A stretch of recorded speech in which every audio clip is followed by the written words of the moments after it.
যারা বাড়িতে single door fridge use করছেন তাদের জন্য এই ভিডিওটা। তো এই ফ্রিজটাতে কি হয়েছে, দাদা এই ফ্রিজটাতে চাকু দিয়ে বরফ উঠাতে যাচ্ছিল, যার কারণে কিন্তু এই চেম্বারটা লিক হয়ে যায়। আর চেম্বার লিক হয়ে গেছে যার কারণে সব গ্যাস কিন্তু পুরো বেরিয়ে গেছে। তো এখন ফ্রিজে কিন্তু অনেক টাকা খরচা।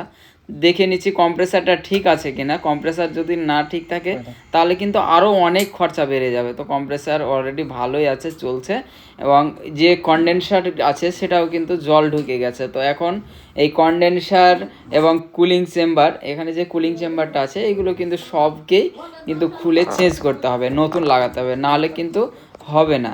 তো এই পুরো ফ্রিজের এখন কিন্তু অনেক টাকার খরচা। সামান্য একটু ভুলের জন্য এত বড় ক্ষতি হয়ে গেল এই ফ্রিজটার। তো ফ্রিজে বরফ ছুটার আগে অবশ্যই ভেবে নেবেন যে ফ্রিজের কিন্তু কত বড় আপনাদের ফ্রিজে ক্ষতি হবে।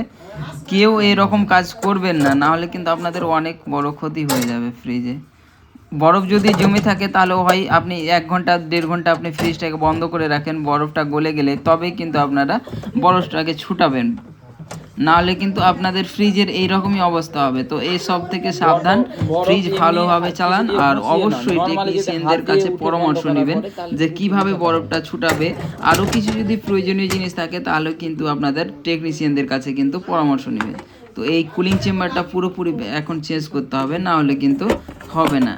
এটাতে কিন্তু অনেক জল ঢুকে গেছে, যার কারণে পুরো সিস্টেমটাকে আবার কিন্তু বরবাদ করে দিতে পারে। তো এখন আমি এটাকে কিন্তু চেঞ্জ করে দেবো, এটা আর কিন্তু রাখবো না ফ্রিজে।